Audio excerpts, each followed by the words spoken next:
തെരഞ്ഞെടുപ്പ് കാലത്ത് ചർച്ചാ വിഷയമാകുന്ന തെക്കുംപാടം മയിലാട്ടുംപാറ റോഡ്. തെക്കുംപാടം മയിലാട്ടുംപാറ റോഡ് തകർന്ന തരിപ്പണം, വെള്ളക്കെട്ട് രൂക്ഷം, യാത്രാ ദുരിതം, പ്രതിഷേധവുമായി നാട്ടുകാർ രംഗത്ത്. പ്രധാനമന്ത്രി സടക്ക് യോജന പദ്ധതി പ്രകാരമുള്ള റോഡ് നിർമ്മാണം 5 വർഷമായിട്ടും പാതി വഴിയിൽ. പ്രധാനമന്ത്രി സടക്ക് യോജന പദ്ധതിയിലെ 3ാം ഘട്ടത്തിൽ ഉൾപ്പെടുത്തി 2020 റോഡ് നിർമ്മാണത്തിനായി അനുമതി ലഭിച്ച തെക്കുംപാടം മയിലാട്ടുംപാറ റോഡിന്റെ അവസ്ഥ അതീവ ദയനീയം. ബസ്സുകളും 4 ചക്രവാഹനങ്ങളും ഇരുചക്രവാഹനങ്ങളും ദിനം പ്രതി സർവീസ് നടത്തുന്ന റോഡ് തകർന്നു കിടന്നിട്ട് 10 വർഷത്തിലധികം. മഴ പെയ്യുമ്പോൾ യാത്രാ ദുരിതം ഏറുന്നു. കഴിഞ്ഞ 2 ദിവസങ്ങളിലായി പെയ്ത മഴയിൽ വെള്ളക്കെട്ട് രൂക്ഷമാകുകയും കുഴികൾ കൂടുതലായി രൂപപ്പെടുകയും ചെയ്തു. ഇത് യാത്രാ ദുരിതം വർദ്ധിപ്പിച്ചു. ഈ സാഹചര്യത്തിലാണ് നാട്ടുകാർ പ്രതിഷേധവുമായി രംഗത്തെത്തിയത്. റോഡ് നിർമ്മാണം വൈകുന്നതിനുള്ള കാരണം നാട്ടുകാർ വ്യക്തമാക്കുന്നത് ഇങ്ങനെ: ഈ റോഡ് കല്ലെടുക്കുന്നത് പോലെ തെക്കുംപാടം മഞ്ഞക്കുന്ന് മയിലാട്ടംപാറ വഴി പീച്ചി ഡാം വരെ പോകുന്ന പ്രധാനമന്ത്രിയുടെ സടക്ക് യോജന പദ്ധതി പ്രകാരമുള്ള റോഡാണ്. 2020 ഈ റോഡ് പാസ്സായിട്ടുള്ളതാണ്. അതിന് 5 കോടി രൂപ കേന്ദ്ര ഗവൺമെന്റ് അനുവദിച്ചിട്ടുള്ളതാണ് ഈ റോഡിന്റെ കാര്യത്തിന്. 25 വർഷമായിട്ട് ഈ വാർഡ് ഭരിക്കുന്നതും അതുപോലെ തന്നെ വർഷങ്ങളായി പഞ്ചായത്ത് ഭരിക്കുന്നതും കേരളം ഭരിക്കുന്നതും LDF സർക്കാരാണ്. കേന്ദ്ര ഗവൺമെന്റിന്റെ പദ്ധതികൾ നടപ്പിൽ വരുത്താൻ സാധ്യമല്ല എന്നുള്ള രീതിയിൽ അവഗണിക്കുകയാണ് ഈ പദ്ധതികളെ മുഴുവൻ. വികസനം വേണ്ട കാര്യങ്ങളിൽ, ജനങ്ങൾക്ക് നന്മയുണ്ടാവുന്ന കാര്യങ്ങളിൽ മുഖം തിരിച്ചുകൊണ്ട് ഒരു നാടിന് മുഴുവൻ ദുരിതമുണ്ടാക്കുന്ന രീതിയിലാണ് ഇതുവരെയായിട്ട് ഇവരുടെ പ്രവർത്തനം ഉണ്ടായിട്ടുള്ളത്. ഈ റോഡുകൾ ഒരാൾക്ക് നോക്കൂ, റോട്ടിലെ കുഴി അല്ല, ഈ റോട്ടിലുള്ള കുഴികൾ നമുക്ക് കണ്ടാൽ അറിയാൻ പറ്റും. നോക്കൂ, ഇവിടെ ഒരു യാത്രക്കാർക്ക് നടന്നു പോവാൻ പോലും പറ്റാത്ത സാഹചര്യമാണുള്ളത്. ഇരുചക്ര വാഹനങ്ങൾ പലപ്പോഴും ഈ റോട്ടിൽ മറിഞ്ഞു വീഴുകയാണ്, അപകടങ്ങൾ ഉണ്ടാവുകയാണ്. 4-5 വണ്ടി സർവീസ് നടത്തുന്ന റോഡാണിത്. നിരവധി സ്കൂൾ വാഹനങ്ങൾ കുട്ടികളെ കൊണ്ടുപോകുന്ന റോഡാണിത്. ഇത് അതിപ്രധാനമായിട്ടുള്ള കല്ലെടുക്ക് മുതൽ പീച്ചി ഡാം വരെ അതിപ്രധാനമായിട്ടുള്ള ഒരു റോഡാണിത്. ഈ റോഡിനെ ഇത്രയും നാളായിട്ട് ഇവര് അവഗണിക്കുകയാണ്.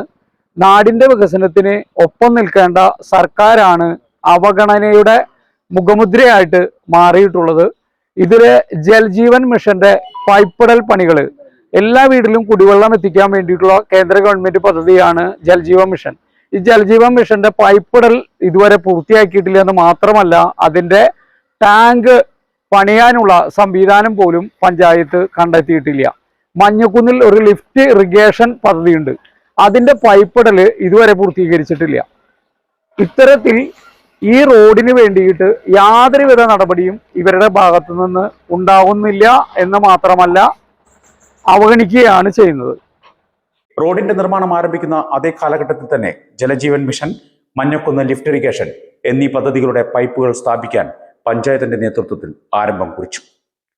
പൈപ്പ് സ്ഥാപിക്കുന്നതിനു വേണ്ടി റോഡ് കുത്തിപ്പൊളിക്കുന്നതിനാൽ റോഡ് നിർമ്മാണം നിർത്തിവെക്കേണ്ടി വന്നു. കാലതാമസം നേരിടുന്നതിനാൽ പഴയ ടെൻഡർ തുകയ്ക്ക് പണിയാൻ സാധിക്കില്ല എന്ന് പറഞ്ഞ കോൺട്രാക്ടർ നിർമ്മാണം പാതി വഴിയിൽ അവസാനിപ്പിച്ച് പോവുകയും ചെയ്തു. ഈ സാഹചര്യത്തിൽ പൈപ്പിടൽ പൂർത്തീകരിക്കുവാനോ റോഡ് നിർമ്മാണം പുനരാരംഭിക്കാനുള്ള നടപടികൾ കൈക്കൊള്ളുവാനോ പഞ്ചായത്ത് അധികൃതർ നടപടിയെടുത്തില്ലെന്നും ഇപ്പോഴും പൈപ്പിടൽ പൂർത്തീകരിച്ചിട്ടില്ലെന്നും നാട്ടുകാർ ആരോപിക്കുന്നു. ഈ റോഡ് ഞങ്ങളെ ബസ് റൂട്ടുള്ള റോഡാണ്. ഞങ്ങള് അത്ര വയസ്സായ ആൾക്കാരല്ല, എന്നാലും വീടിന്റെ പടിക്ക് ഇറങ്ങാൻ പറ്റില്ല. അത് ഭയങ്കര ബുദ്ധിമുട്ടാണ്. കാലിനൊന്നും സുഖം ആണില്ല. ഇപ്പൊ ഇതിലിറങ്ങിയിട്ടും കയറിയിട്ടൊക്കെ കാല് വെള്ളത്തിലുണ്ടോ, അവിടെ കുഴിയുണ്ടോ, മെറ്റലുണ്ടോ, ഒന്നും അറിയാത്തൊരവസ്ഥയാ. ഇവിടെ ആൾക്കാർ വന്നു നോക്കാൻ നിങ്ങളുടെ മതില് പൊടിച്ച് വെള്ളത്തിന് അങ്ങോട്ട് വിടാൻ. ഞങ്ങളെ എത്രയും പുറകിലേക്ക് കയറ്റിയിട്ടാണ് മതില് പണിതേക്കണേ. 5-10 കൊല്ലായിണ്ട് ഇത്. എല്ലാ ദിവസവും 5 ബസ് ഇതിൽ കൂടെ ഓടുന്നുണ്ട്. പിന്നെ അനവധി വണ്ടികളും ഇതൊക്കെ. വൈകുന്നേരമായി ആർക്കും ഇരുട്ടല്ലേ, കണ്ണ് അത്രയ്ക്ക് അങ്ങോട്ട് ആവില്ലല്ലോ. ഇതില് വീഴുക, ഞങ്ങളടുത്തുള്ള ഒരു ശബ്ദം കേട്ടെങ്കിൽ ഓടി വരും അവരൊന്ന് പൊന്തിക്കുക. എന്നെ കൊണ്ട് തന്നെ പറ്റില്ല, എൻ്റെ മോനാണെങ്കിൽ ഇവിടെ ഇല്ലൊക്കെ ഒരാഴ്ചയിലേക്ക് വരുള്ളൂ. ഞങ്ങൾ ഈ പെണ്ണുങ്ങളെ കൊണ്ട് അവരെ ഏൽപ്പിക്കാനും ഒന്നും പറ്റില്ല. അതിനൊക്കെ ഒരു പരിഹാരം ഉണ്ടാക്കി തരണം. അവസ്ഥ കണ്ടില്ലേ, എന്നും കുറെ കമ്പൈൻ്റെ വണ്ടിക്ക് ഓടിക്കാൻ വലിയ ബുദ്ധിമുട്ട് കാര്യങ്ങൾ ഭയങ്കര അവസ്ഥ തന്നെയാണ്. ഇവിടുന്ന് ഏകദേശം നമ്മുടെ ഒരു പൂളച്ചോട് വരെ ഇതിനാണ് അവസ്ഥ. ഭയങ്കര മോശമാണ് വഴി. പിന്നെ എന്നും ഒരു ലീഫ് ഓടിയിലും അത് ഇതൊക്കെ ആയിട്ട് എന്നും കുറെ കംപ്ലൈൻറ്റുകളാണ്. ചുരുങ്ങിയതൊരു 4 കിലോമീറ്റർ ഓടാൻ വേണം 20 മിനിറ്റ്. അത്രയും ഭയങ്കര കഷ്ടമാണ്, ദുരിതമാണ്. രാത്രികാലങ്ങളിലും മറ്റും നിരവധി പേരാണ് റോഡിലെ കുഴികളിൽ അകപ്പെട്ട് അപകടത്തിൽപ്പെടുന്നത് എന്ന് നാട്ടുകാർ കുറ്റപ്പെടുത്തുന്നു. ഈ പദ്ധതി 2024 ഒക്ടോബറിൽ പൂർത്തിയാക്കുമെന്ന് പറഞ്ഞ് നമ്മുടെ കല്ലടിക്കൽ ബോർഡ് വെച്ചിട്ടുള്ളതാണ്. ആ കോൺട്രാക്ടർ ഈ പണി ഒരുവിധം നല്ല രീതിയിൽ നടത്തി വരികയായിരുന്നു. അപ്പോഴാണ് ഇവിടുത്തെ ഭരണകൂടവും ഇവിടുത്തെ മെമ്പറും ഇടപെട്ട് അതിനെ വേണ്ട രീതിയിലുള്ള തടസ്സങ്ങൾ മുഴുവൻ നടത്തി അദ്ദേഹത്തെ ഇവിടുന്ന് ഓടിക്കുകയും അദ്ദേഹം ഈ പണി ഇവിടുന്ന് ഇട്ടെറിഞ്ഞു പോവുകയാണ് ഉണ്ടായിട്ടുള്ളത്. അത് ഈ പഞ്ചായത്തിന്റെ ഭരണവീഴ്ച തന്നെയാണ് ആ കാരണം. ഈ മന്ത്രി വിചാരിച്ചാൽ ചെയ്യാവുന്ന കാര്യങ്ങളൊക്കെ ഉണ്ടായിരുന്നുള്ളൂ. എങ്കിൽ കൂടിയും അവര് കേന്ദ്രത്തിന്റെ ഫണ്ടാണെന്നുള്ള കാരണം കൊണ്ട് തന്നെ മാത്രമാണ് ഈ വഴി ഇതുപോലെ ഇവിടെ ജനങ്ങൾക്ക് ബുദ്ധിമുട്ടാകുന്ന വിധത്തിൽ ഇട്ട് എറിഞ്ഞിട്ടിരിക്കുന്നത്. ഓടിക്കാൻ പറ്റില്ല, ഇതിലെ പോവാനേ പറ്റില്ല. അത്രയും ബുദ്ധിമുട്ടാണ് ഇതിലെ പോവാനായിട്ട്. കണ്ടില്ലേ വഴിയുടെ കിടപ്പ് കണ്ടില്ലേ? ഇവിടെയുള്ള ആൾക്കാരും ഇത് ഈ ഇലക്ഷനായിട്ട് വരെ കണ്ണു തുറക്കണില്ലേ? പിന്നെ ഭയങ്കര റിസ്ക് ആണെന്നാ.